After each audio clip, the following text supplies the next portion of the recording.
Bienvenue, après ce petit break du temps pascal, j'ai traité de la résurrection et puis depuis je n'ai pas repris la parole, mais je suis heureux de le faire pour cette fête somptueuse et glorieuse de l'ascension de notre Seigneur Jésus-Christ. Donc jeudi de l'ascension, ce n'est pas un dimanche bien sûr, et nous avons la chance qu'en France ce soit une fête chômée, j'espère que ça durera, par la grâce de Dieu. L'ascension, la plupart des fidèles, j'ai le regret de vous le dire, ne mesurent pas la portée théologique, surnaturelle de l'ascension. Pour beaucoup de chrétiens, l'ascension, c'est happy end. Jésus est mort pour nos péchés, il est ressuscité, et puis il faut bien qu'il revienne au ciel, voilà.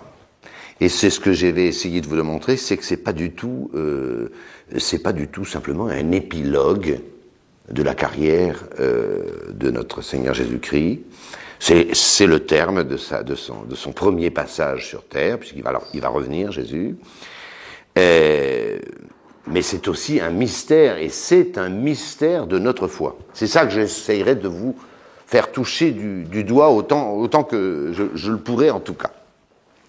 Donc, jeudi de l'ascension de notre Seigneur Jésus-Christ, fêté généralement pour ceux qui ne vont pas à la messe dans certains pays, même la Pologne par exemple, ne fête pas l'ascension le jour même. Mais nous avons cette joie en France, et c'est une fête d'obligation, je vous le rappelle, pour tous les chrétiens. Nous avons évidemment deux textes, et le tout début des Actes des Apôtres, en guise d'épître, et vous allez comprendre pourquoi.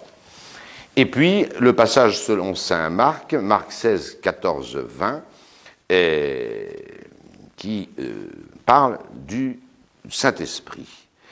Une des dernières apparitions de notre Seigneur, où il les envoie prêcher partout, aller par le monde entier, enseigner l'Évangile, prêcher l'Évangile à toute créature. On dirait, mais ça n'a pas un rapport direct, l'Évangile, avec le fait et le dogme de l'ascension. Eh bien, je vais vous en donner la raison. C'est que si vous regardez l'Évangile, nos 4 évangiles, nos 4 merveilles d'évangile, vous apercevez que l'ascension tient en une ligne dans saint Marc et en 2 petits versets, même pas un verset dans saint Luc. Et c'est tout. Autrement dit, l'ascension n'est pratiquement pas racontée dans l'Évangile, ou presque pas.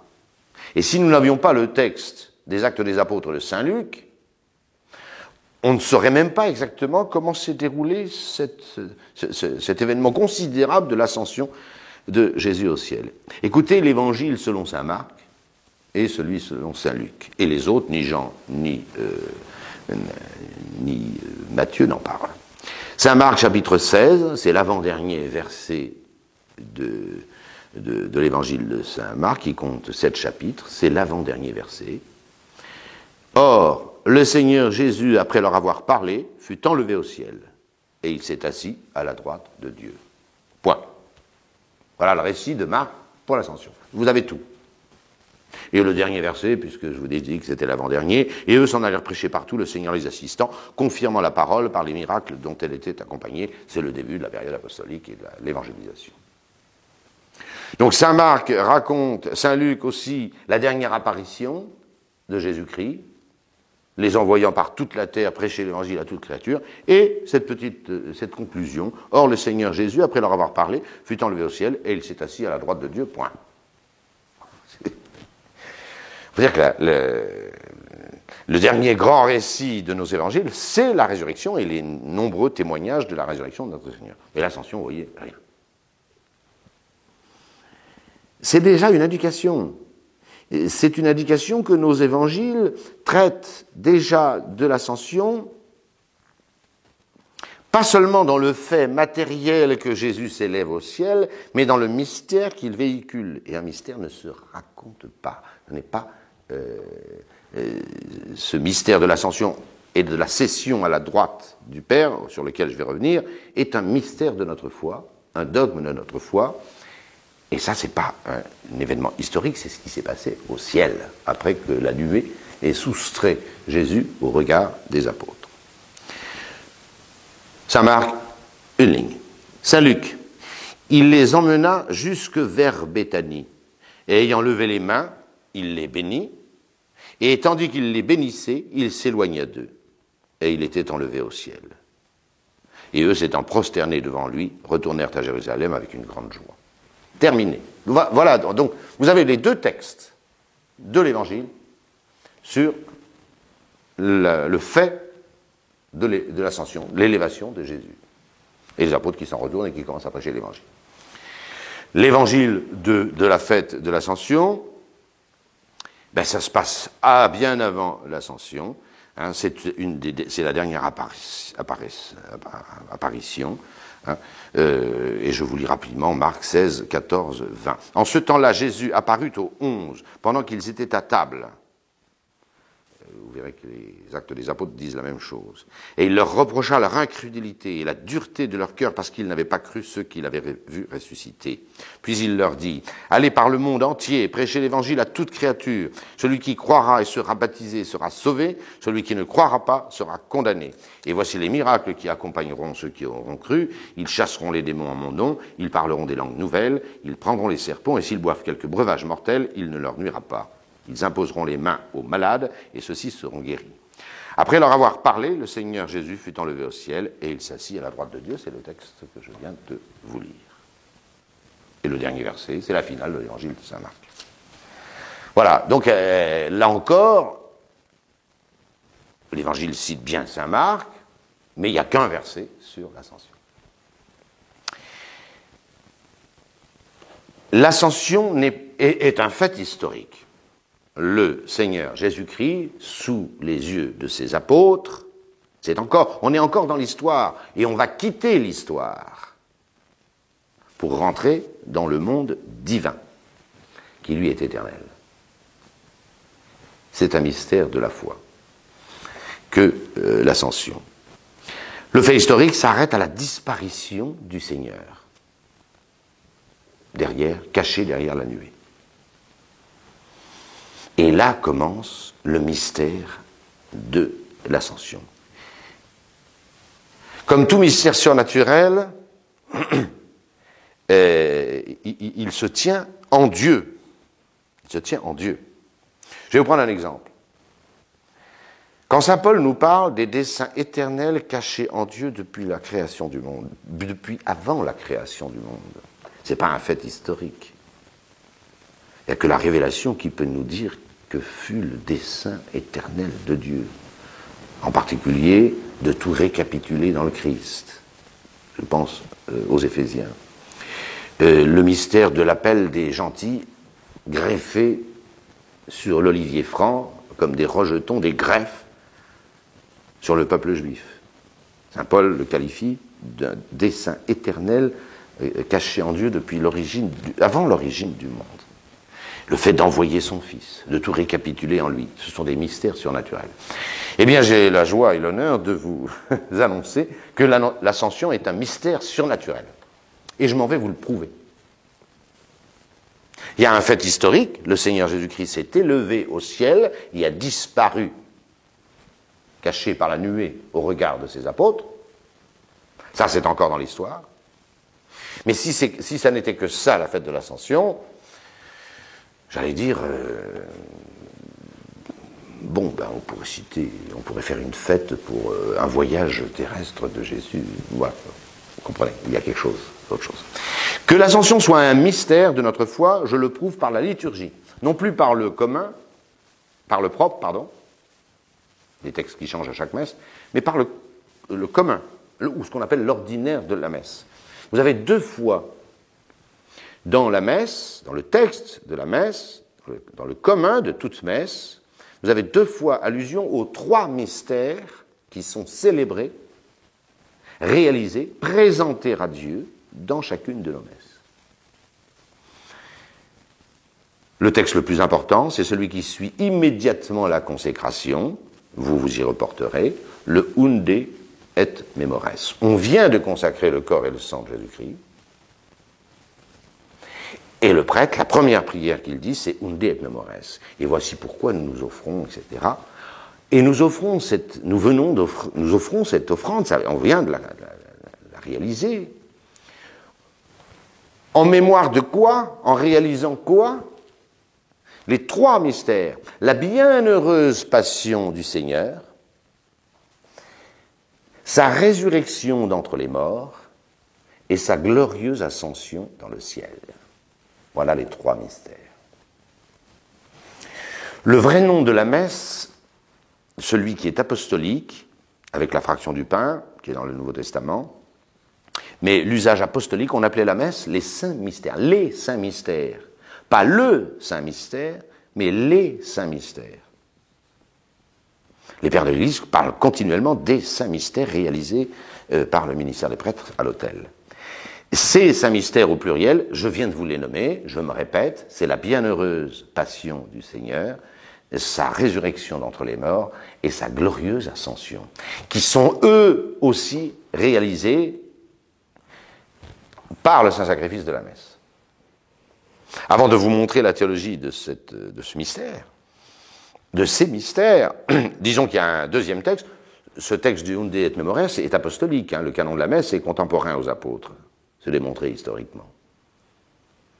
Et il dit clairement que ces offrandes renouvellent et la passion, et la résurrection, et l'ascension du Seigneur. Et ce sont des mystères. Les trois sont des mystères. Les trois sont des mystères. Qu'est-ce que c'est qu'un mystère? C'est une vérité qui nous dépasse. Le fait que Jésus monte au ciel n'est pas une vérité qui nous dépasse. Le fait brutal de la résurrection, c'est un fait. Et un fait ne nous dépasse pas. Que Jésus ait été crucifié, humilié sous Ponce Pilate et qu'il en est mort, c'est un fait. Pourtant, la bienheureuse passion est un mystère, la résurrection est un mystère, l'ascension est un mystère. Et ces trois mystères constituent les saints mystères qu'est la messe catholique. Et ça, c'est la théologie de l'Église. C'est la théologie de la liturgie, lex credendi, lex orandi, la loi de la prière, statut, la loi de la foi.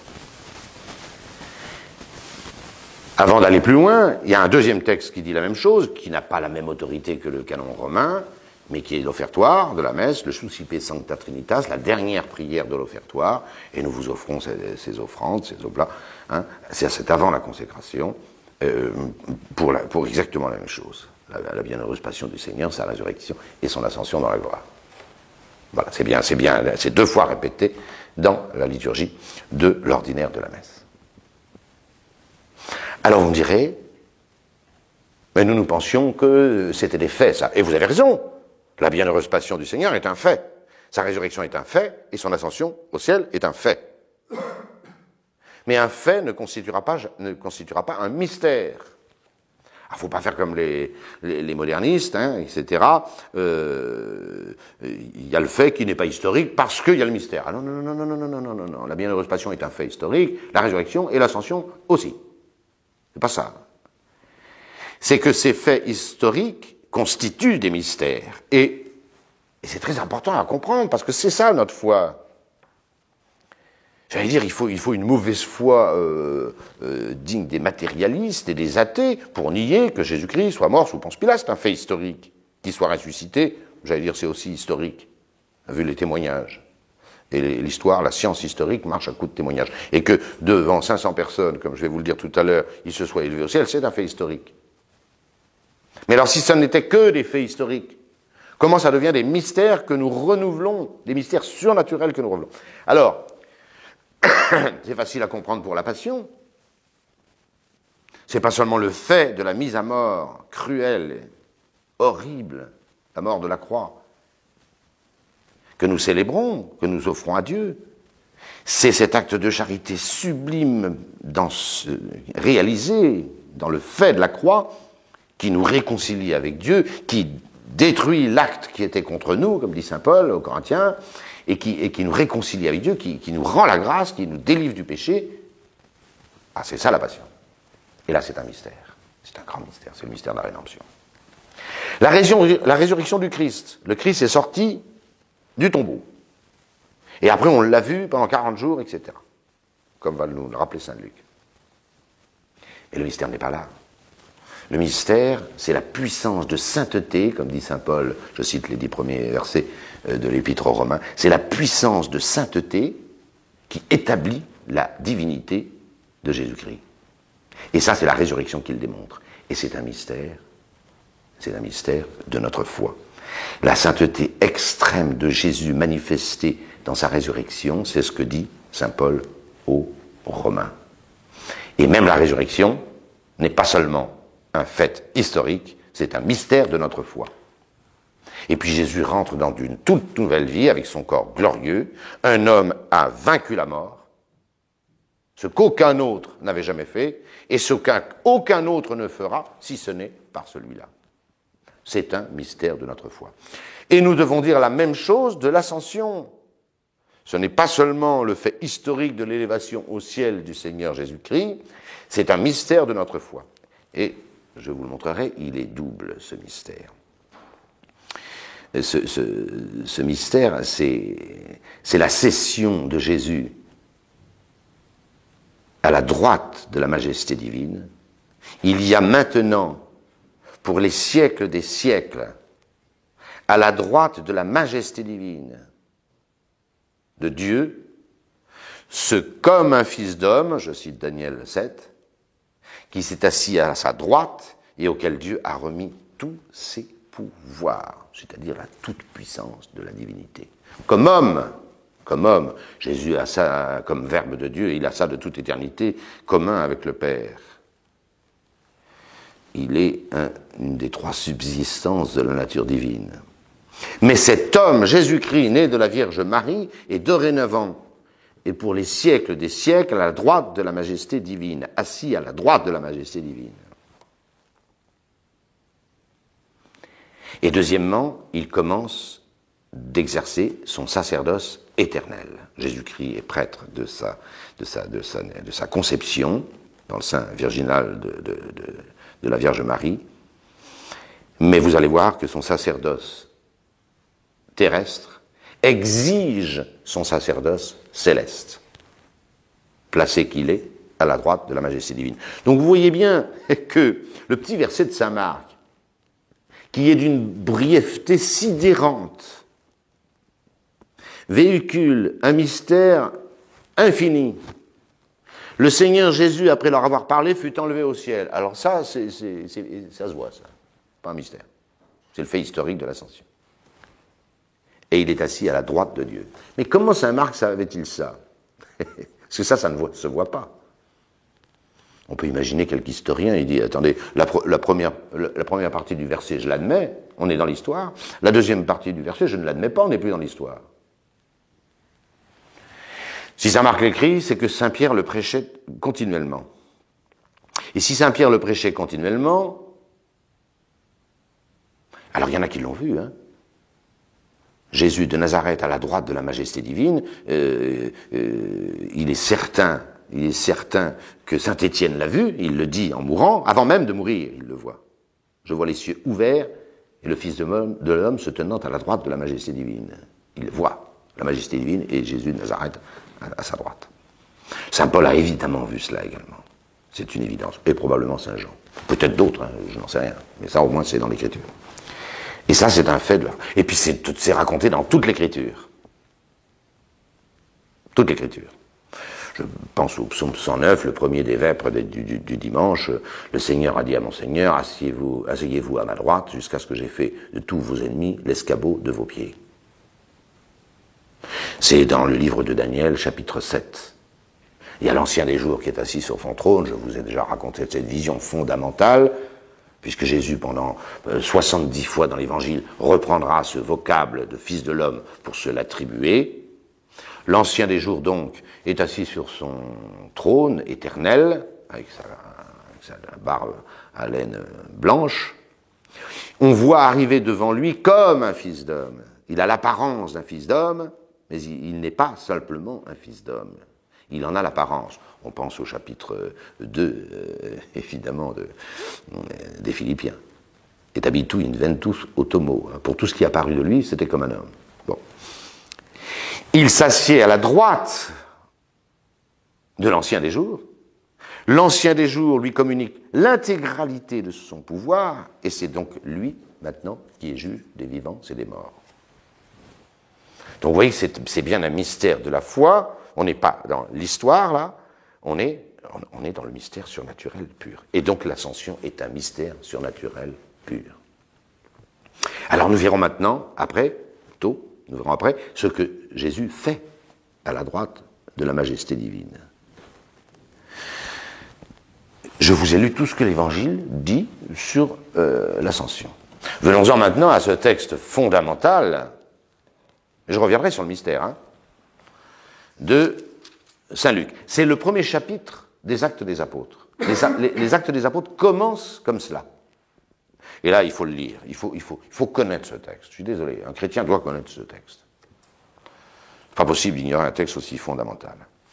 J'ai raconté dans mon premier, c'est donc les Actes des Apôtres, chapitre 1, versets 1 à 11. J'ai raconté dans mon premier livre, ô Théophile, tout ce que Jésus a fait et enseigné, depuis le commencement, jusqu'au jour où il fut enlevé au ciel, après avoir instruit par l'Esprit Saint les apôtres qu'il s'était choisis. Depuis sa passion, il s'était montré à eux plein de vie, en leur donnant de nombreuses preuves, leur apparaissant pendant 40 jours et les entretenant du royaume de Dieu.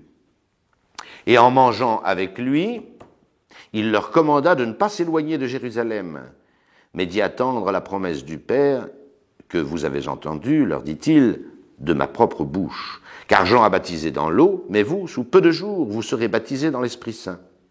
Or, ceux qui se trouvaient là lui demandèrent, « Seigneur, est-ce maintenant que vous allez rétablir le royaume d'Israël ?» Mais il leur dit, « Ce n'est pas à vous de connaître les temps ni les moments que le Père a fixés de sa propre autorité, mais vous recevrez la force de l'Esprit Saint qui descendra sur vous, et vous serez mes témoins à Jérusalem, dans toute la Judée, dans la Samarie et jusqu'aux extrémités de la terre. »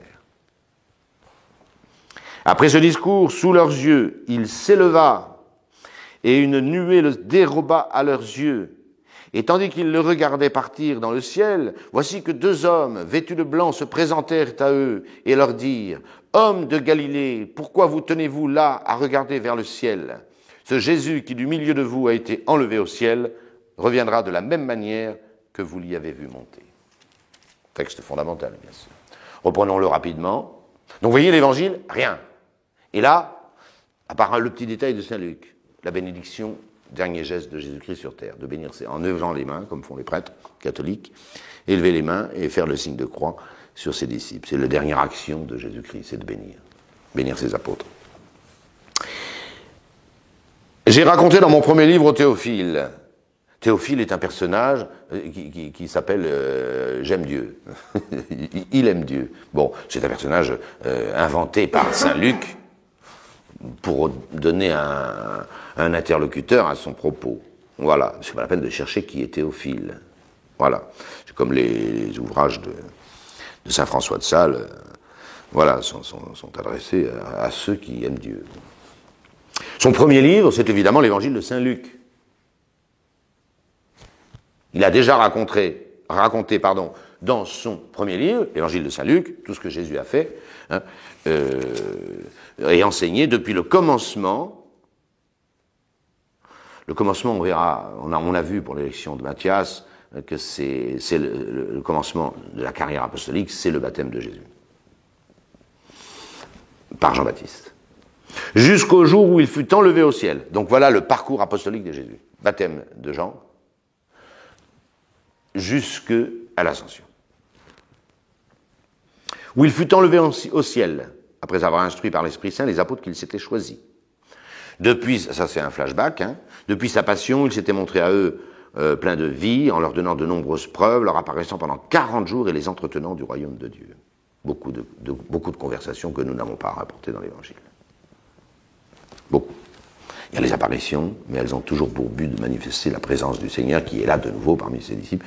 Mais les dialogues nombreux, répétés pendant 40 jours, nous ne les avons pas. C'est dommage, mais c'est comme ça. Ça s'appelle la tradition.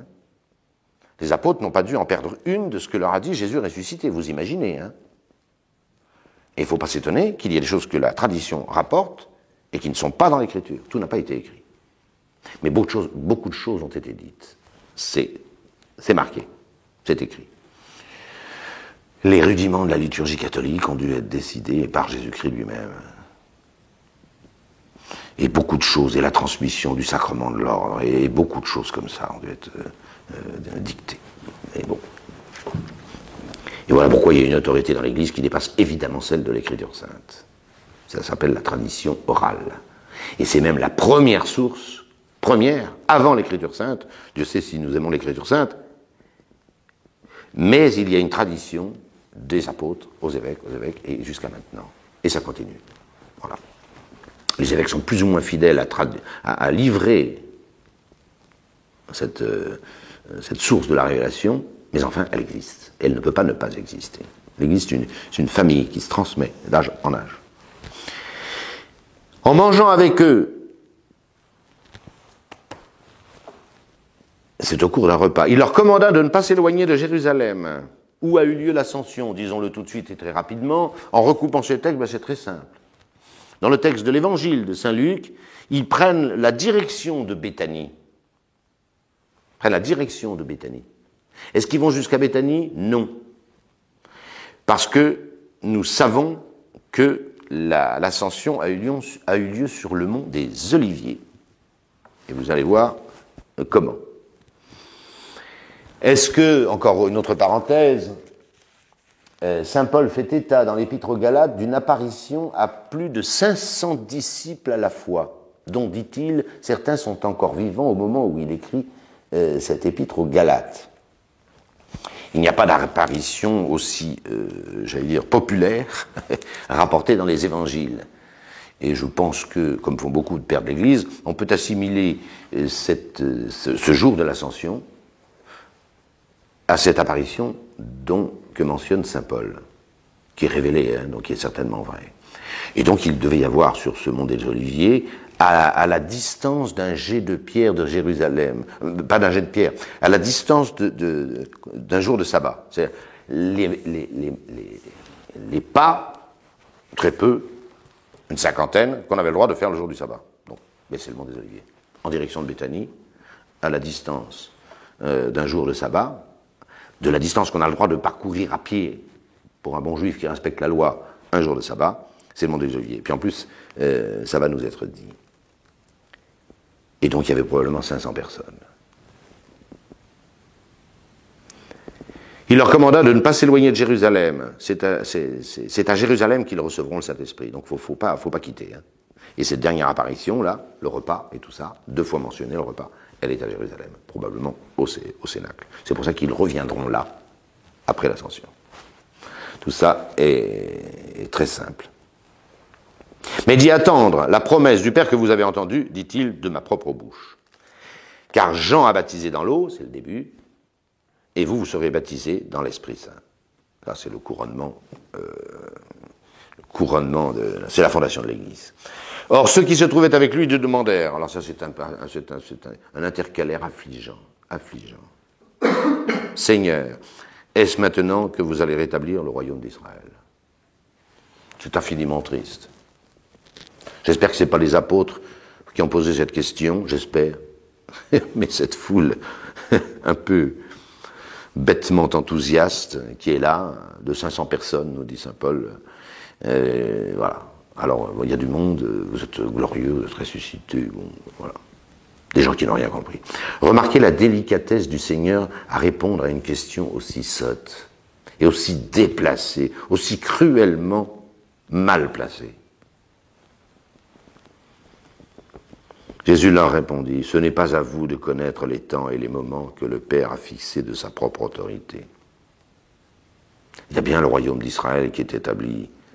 Le roi, c'est Jésus, et ce royaume, l'Israël de Dieu, comme dit saint Paul toujours aux Galates, c'est l'Église catholique, c'est l'Israël de Dieu.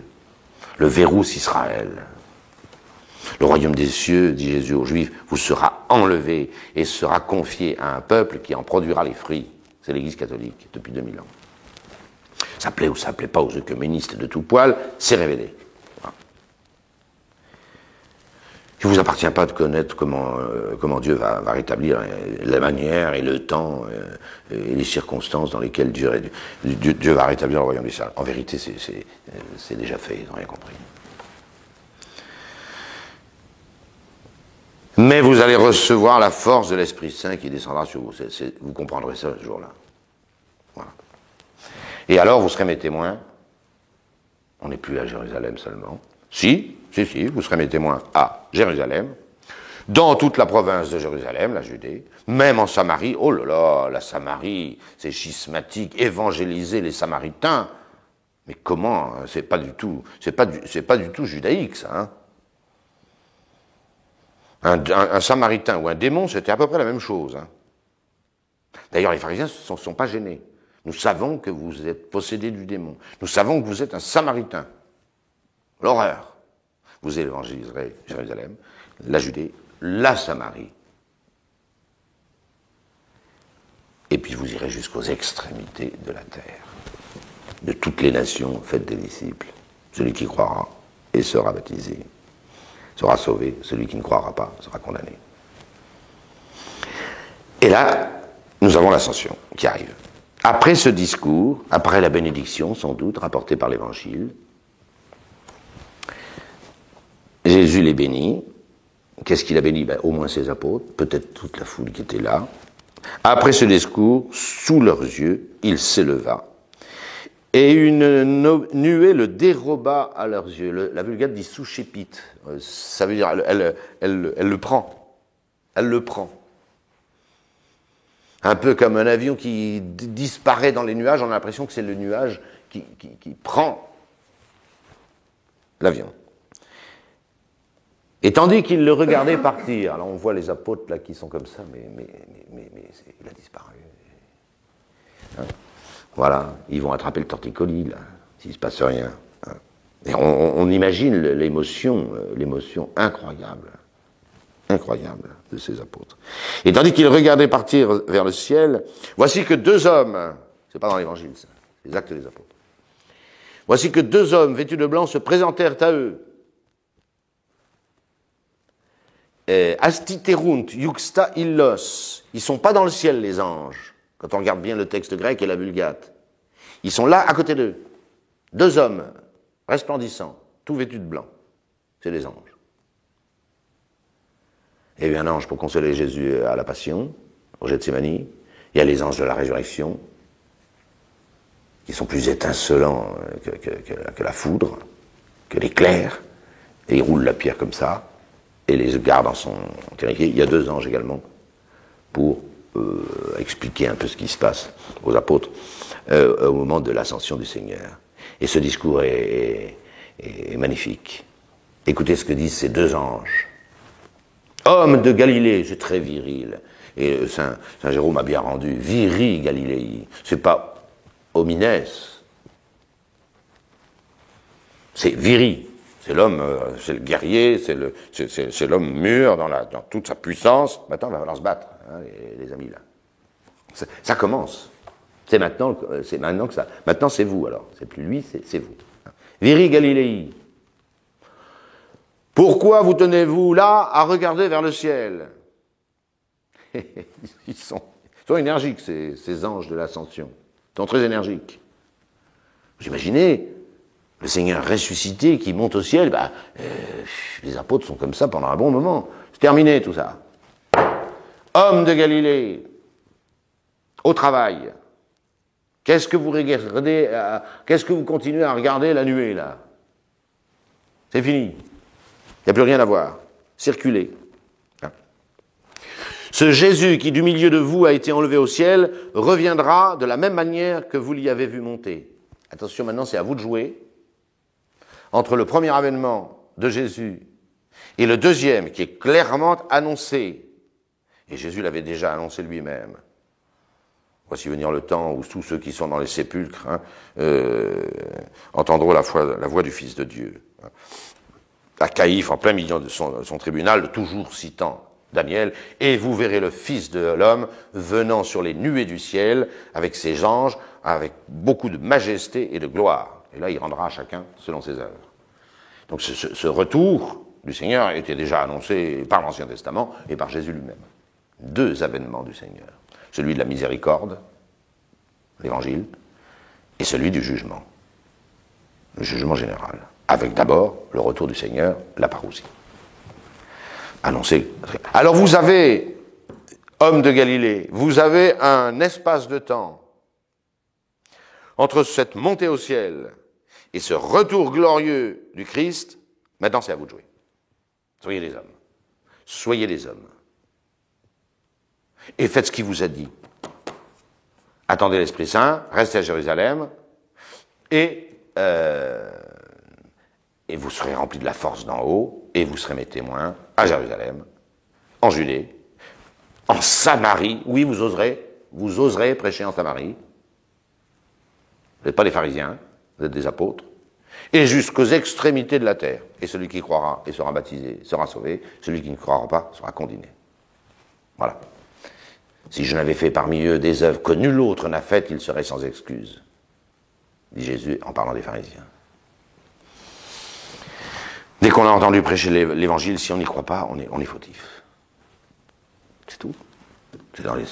C'est dans l'évangile. Il y a bien des cas d'ignorance invincible, je connais un peu la théologie, mais celui qui entend parler de l'évangile et qui ne se convertit pas est fautif. Il sera condamné. Voilà. Alors maintenant, laissons ces apôtres à leur tâche, et puis revenons à Jésus, parce que c'est Jésus qui nous intéresse. Il va falloir que les apôtres se mettent au travail, mais c'est ce Jésus, qu'est-il devenu? Et que fait-il? Alors j'ai deux réponses. Et là, vous voyez, on touche le mystère de la foi, une des trois composantes de notre sainte messe catholique. Je me répète, mais je veux que ça rentre. La bienheureuse passion, la résurrection des enfers et la glorieuse ascension dans le ciel. Jésus disparaît. Il est vrai qu'après sa résurrection, il a caché l'éclat de la puissance de sa divinité, décuplée, si je puis dire, par la gloire de sa résurrection. Par la gloire de sa résurrection. Il l'a caché. Mais il est tellement différent, étant rentré dans un autre monde, je vous renvoie à ce que j'ai dit sur la résurrection, qu'à premier coup d'œil, il est méconnaissable. Et heureusement qu'il a gardé ses plaies dans les poignets, dans ses pieds, dans son côté. Voilà. Ça, c'est le mystère de la résurrection. Je n'y reviens pas. Jésus disparaît au regard. Je vous ai dit, quand j'ai parlé de la résurrection, que ceux qui ont vu Jésus-Christ tel qu'il est dans le ciel, je les ai cités tout à l'heure déjà, Saint Étienne, Saint Paul sur le chemin de Damas et Saint Jean à l'île de Patmos, il est d'une gloire insoutenable. Son visage est plus resplendissant que le soleil, ses yeux, c'est de la foudre, c'est l'éclair. C'est normal que ce Jésus de Nazareth il irradié des mille feux de la divinité, étant de l'intérieur, puisqu'il est Dieu, et surtout avec la gloire de sa passion et de sa résurrection, et de son ascension. Jésus s'assied à la droite de la majesté divine. C'est ça le mystère. Un, qu'est-ce que ça veut dire d'être assis à la droite de la majesté divine? Et deux, qu'est-ce qu'il fait? Qu'est-ce qu'il fait? Voilà le mystère de l'ascension. S'asseoir à la droite d'un roi, c'est continuellement dans la Sainte Écriture. C'était une coutume, et elle est facile à comprendre, qu'un roi, sentant venir sa fin, plaça son fils, qui devait lui succéder, à sa droite pendant les derniers mois, les dernières années ou les dernières semaines, selon qu'eux, qu'il gouvernait lui-même. Pour qu'il soit bien clair et attesté devant tous que lui, mort, c'est son fils qui avait tous les pouvoirs, les siens. Et même, du temps du roi, le fils exerçait déjà le jugement, avant la mort de ce roi.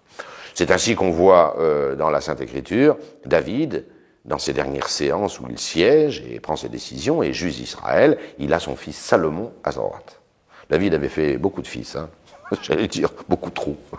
Bon, et il voulait que ce fût Salomon, le fils de son péché, avec la femme d'Uri et Bethsabée. Le premier était mort en punition, mais c'est le deuxième, c'était Salomon. Mais il avait des fils de Michol, il avait 16 femmes, donc voilà, qui allait régner? Bon. Et Michol, tout désagréable qu'elle était, Michol avait eu des enfants, et elle était la première épouse de David. C'était bon. Inspiré du Saint-Esprit, il voulait que ce fut Salomon qui lui succède. Et il l'a placé à sa droite. Et quand David est mort, Salomon est incontestable en Israël. Vous voyez déjà la session. C'est le chapitre 7 de Daniel qui est fondamental dans l'Évangile. On ne peut pas comprendre l'Évangile sans connaître le chapitre 7. Dépêchez-vous de le lire. Cette apparition de ce comme fils d'homme qui prend tous les pouvoirs de l'ancien des jours, c'est-à-dire de Yahvé. Voilà. C'est-à-dire que comme homme, c'est ça, sinon, comme fils de Dieu, comme verbe de Dieu, j'allais dire, le Christ ne peut rien gagner, obtenir. Il fait subsister la nature divine éternellement avec le Père et le Saint-Esprit. Mais attention, grande nouveauté du jour de l'Ascension, c'est ce Homo Jesus Christus, cet homme Jésus-Christ, celui qui est né de la Vierge Marie, il est assis à la droite de la majesté divine. Et la majesté divine lui a remis, à lui, comme homme, l'intégralité de son pouvoir, et en particulier du jugement. À ce comme le Fils d'homme. Voilà. Et c'est clair que Jésus a totalement épousé, il s'est identifié même, allons plus loin, avec le Fils de l'homme du livre de Daniel. C'est le nom qu'il se donnait lui-même. Attendez, voilà. Et ça c'est tout nouveau. Comme dit magnifiquement, vous ferez attention, le communicantès propre de cette messe, hein, Jésus a placé son humanité à la droite de la majesté divine. Mais ça c'est un mystère surnaturel, hein, c'est pas un fait historique. Jésus place lui-même, comme Verbe de Dieu, il place son humanité. Un peu comme si vous placiez votre corps quelque part. Lui, c'est sa personne de Verbe qui place l'intégralité de son humanité, le corps et l'âme à la droite de la majesté divine. Et on voit bien que tout pouvoir lui est donné. Comme homme. Et si on ne comprend pas que... Pour les chrétiens, pour les chrétiens, Jésus-Christ est le Fils de Dieu, Verbe de Dieu. Alors ils ne voient pas du tout la nouveauté extraordinaire de la résurrection. Un homme a vaincu la mort. Mais il est le Verbe de Dieu. Oui, mais un homme a vaincu la mort. Un homme est ressuscité du tombeau par sa propre force et par l'esprit de sainteté déployé par sa passion. C'est tout nouveau. Ça n'était jamais arrivé. De même, le jour de l'Ascension, l'humanité, cette même humanité du Christ Jésus, né de la Vierge Marie, je me répète, mais ça va vous rentrer, elle est placée à la droite de la majesté divine et elle a reçu tous les pouvoirs de Dieu, l'humanité du Christ, cet homme Jésus-Christ, qui n'a pas de personne humaine, je le sais, bon, voilà. Ça c'est tout nouveau. Et maintenant, et c'est mon dernier point, et vous verrez combien l'ascension est absolument indispensable dans son mystère surnaturel, qui prolonge le fait historique. Que fait Jésus à la droite de la majesté divine? Je réponds en un mot, il exerce son sacerdoce.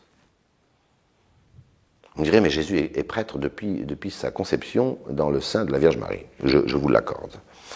Le prêtre, c'est celui qui fait la jonction entre Dieu et les hommes, et on peut pas être mais on peut pas imaginer un prêtre plus prêtre que celui-ci. Et mieux disposé au sacerdoce que Jésus, puisqu'il réunit l'humanité et la divinité dans son unique personne, le Verbe de Dieu. Son sacerdoce, qui lui est coextensible comme Verbe de Dieu fait chair, il l'a exercé sur terre déjà. Bon, il suffit d'ouvrir l'Évangile. Avec le point culminant de sa passion, où il devient non seulement le prêtre, mais également la victime du sacrifice qu'il offre, dans la charité infinie de l'Esprit éternel, comme dit saint Paul aux Hébreux. Mais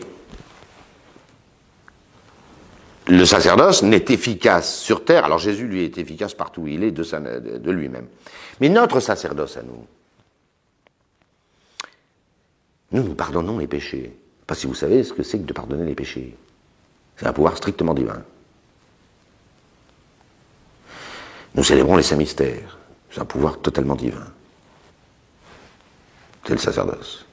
Et nous avons reçu le sacerdoce, qui est un pouvoir strictement divin, et ainsi de suite. Ceci n'a d'efficacité que par l'exercice du sacerdoce céleste de Jésus-Christ. C'est Jésus-Christ qui ratifie comme homme. Dieu n'est pas prêtre, puisqu'il comprenez bien que le sacerdoce, Dieu ne peut pas être prêtre. Le sacerdoce, c'est de faire la jonction entre Dieu et les autres, les hommes. Il faut être un homme pour être prêtre. Il faut être un homme. Si Jésus-Christ est prêtre, c'est parce qu'il est homme. Un prêtre exceptionnel, puisqu'il fait complètement l'union entre la divinité et l'humanité. Mais c'est en tant que prêtre qu'un homme, c'est en tant qu'homme, pardon, qu'un homme peut être prêtre. Voilà. Vous comprenez que les pouvoirs qui sont conférés à un prêtre, que Jésus-Christ leur a donnés, n'ont d'efficacité que parce que Jésus-Christ lui-même est à la droite de la majesté divine. Et qu'il ratifie, qu'il rend efficace ce que nous faisons sur terre en son nom auprès de la majesté divine. Sinon, le sacerdoce serait, j'allais dire, une imposture. Une imposture.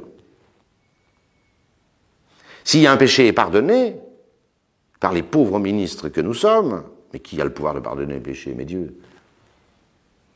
Jésus a ce pouvoir, bon, on va revenir là-dessus, mais quand un prêtre pardonne un péché, c'est que Jésus, à la droite comme homme, à la droite de la majesté divine, ratifie et juge au nom de Dieu, puisqu'il a reçu tout pouvoir, que ce péché doit être oublié, effacé et disparu et détruit. Sinon les confessions seraient toutes invalides. Pareil pour la Sainte Messe. Un homme peut prendre du pain et du vin et prononcer les formules, si ce n'est pas Jésus qui le fait, parce qu'il l'a confié à certains. Voilà. Pareil pour l'imposition des mains du sacerdoce, tous les sacrements, sont efficaces de l'efficacité que leur donne Jésus auprès de la majesté divine. Je vous lirai tout à l'heure un texte du canon de la messe, mais d'abord l'écriture, pour vous prouver cette réalité substantiellement surnaturelle de l'ascension. Capitale l'ascension, capitale. Comprenez qu'on est loin du happy end là. Que fait Jésus? Il y a deux textes qui nous le disent, il y en a peut-être d'autres, mais je cite les deux principaux. Évidemment, quand on touche au mystère surnaturel, les deux grands spécialistes, c'est Saint Paul et Saint Jean. Et eux nous disent ce que fait Jésus à la droite de la majesté divine. Et ils disent à peu près la même chose, en des termes différents. Saint Jean, dans sa première épître, si quelqu'un a péché, sachez que nous avons un avocat à la droite de la majesté divine. Vous vous rendez compte? Les coupables que nous sommes ont un avocat permanent d'une puissance sans limite à la droite de la majesté divine. Saint Jean. Saint Jean. Il n'y a pas de péché qui ne puisse être pardonné. Il suffit de prendre cet avocat et de lui dire d'arranger les choses. Il le fait. C'est tout. C'est révélé, ça. Voilà la grâce de l'ascension. Saint Paul, lui, c'est aux Hébreux qui dit la même chose. Il dit que Jésus se tient à la droite de la majesté divine. C'est le mystère de l'ascension, très exactement. Et il ajoute ces mots, Semper interpellendum pro nobis. Que fait Jésus à la droite de la majesté divine? Il sollicite, il interpelle sans cesse, sans arrêt, la majesté divine en notre faveur. Vous voyez que Saint Paul c'est extraordinaire. Ces deux textes qui, en employant des mots différents, disent strictement la même chose. Strictement la même chose. Jésus exerce là son sacerdoce céleste. Et c'est l'exercice de ce sacerdoce céleste qui rend efficace le nôtre. On verra l'efficacité dans ma prochaine conférence, si vous voulez. L'efficacité, c'est par l'Esprit Saint que ça se passe. Voilà. Mais sans l'exercice de ce sacerdoce céleste que Jésus accomplit, mais nous serions des pantins. Vous seriez dans vos péchés, nous n'aurions pas le pouvoir de les pardonner, et ainsi de suite de tous les sacrements, et encore moins la célébration des saints mystères, comment voulez-vous? Et à propos justement de la célébration des saints mystères, vous avez bien compris, je pense, pour la rémission des péchés, si ce n'est pas l'humanité de Jésus-Christ, le souverain prêtre, qui comme homme, on est prêtre que si on est homme, rend efficace ce que nous faisons, c'est inutile. Il n'y a que Dieu qui pardonne les péchés, et il n'y a que Jésus, l'avocat, semper interpellendum pro nobis, qui interpelle sans arrêt la majesté divine en notre faveur, qui peut pardonner les péchés. Et c'est pourquoi nous pardonnons les péchés. Pour les saints mystères, la réalisation, autrement dit le pouvoir de dire la messe, même chose. Et là vous avez une prière sur laquelle je vais finir, et je vais vous laisser. Vous voyez la richesse du canon. Hein. Je vous ai cité tout à l'heure la prière qui suit immédiatement la consécration. Hein. C'est pourquoi, je vous la relis, je ne résiste pas au plaisir. C'est pourquoi, Seigneur, nous vos serviteurs, et aussi tout votre peuple saint, en mémoire de la bienheureuse passion de votre Fils Jésus-Christ, notre Seigneur, de sa résurrection des enfers, et aussi de sa glorieuse ascension dans les cieux, nous présentons à votre sublime majesté cette offrande. Voyez, la messe ne réalise pas simplement la bienheureuse passion, mais elle réalise aussi la résurrection d'entre les morts, des enfers, et aussi la glorieuse ascension. Nous présentons à votre sublime majesté cette offrande venant des biens que vous nous avez donnés. Enfin, c'est Jésus-Christ qui nous a donné tout ça, bien sûr. La victime pure, la victime sainte, la victime immaculée, le pain sacré de la vie éternelle et le calice de l'éternel salut. Et puis vous tournez la page et vous avez la troisième prière, le sublime Supplices Terrogamus. Et je finis par cette lecture du commun de la messe, parce qu'on ne peut pas dire mieux l'exercice céleste de l'unique sacerdoce de notre Seigneur Jésus-Christ, qui a placé son humanité à la droite de la majesté divine et ayant reçu tout pouvoir. Et vous allez voir que ce que nous faisons ici-bas n'a d'efficacité que parce que Jésus le fait lui-même là-haut. Supplices Terrogamus en latin. Le prêtre est profondément incliné pendant cette prière. Profondément incliné. Il n'y a pas beaucoup de passages de la messe où il est si incliné, jusqu'à l'autel. Suppliant, vous suppliant, nous vous prions, Dieu Tout-Puissant, ordonnez que ces offrandes, on vient de consacrer, il y a le corps et le sang du Seigneur sur l'autel, ordonnez que ces offrandes soient portées par les mains de votre Saint-Ange. C'est qui ce Saint-Ange? Ça ne peut être que Jésus-Christ notre Seigneur. Mais alors, il n'est même pas question que ça puisse en être un autre.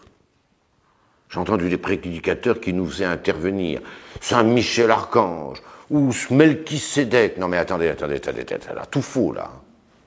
Là, 1 sur 20 et vous repasserez l'année prochaine. C'est évidemment ce Saint-Ange, notre Seigneur Jésus-Christ lui-même, souvent appelé d'ailleurs ange par la Sainte Écriture. Parce qu'un ange, c'est un envoyé. Un envoyé aussi solennel, voilà, c'est Jésus-Christ. Il est appelé, au livre d'Isaïe, Angelus Magni Concilii, l'ange du grand conseil, extraordinaire.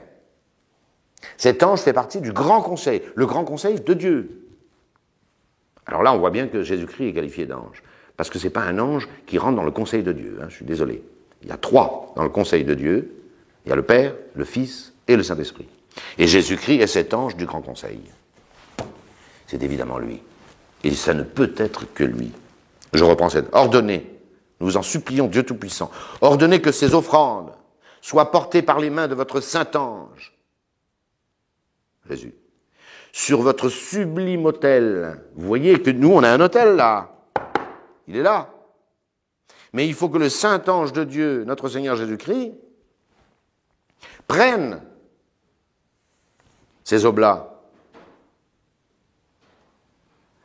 que ces oblats soient portés par votre Saint-Ange sur votre sublime autel, l'autel immatériel. On est dans un mystère surnaturel sur lequel Jésus offre, comme homme, bien sûr, à Yahvé, tout honneur et toute gloire, hein, afin que, en présence de votre divine majesté, c'est quoi l'autel? Il n'est pas matériel, l'autel du ciel. C'est la présentation par le Fils, comme homme, de ses offrandes qui sont sur terre, le corps, le sang, l'âme et la divinité du Christ, sur l'autel de la divine majesté, sous le regard, elle le présente à la divine majesté. Et vous allez voir que toute l'efficacité vient de cette liturgie céleste, inaugurée le jour de l'Ascension. Afin que, sinon ça ne marche pas, afin que, quote, etc. Afin que, je reprends le français, nous tous qui recevons par cette participation de l'autel le corps et le sang très saints de votre Fils, nous qui allons communier dans quelques instants, si vous ne faites pas ça au ciel, alors nous on n'aura pas l'effet. On ne peut pas mieux dire.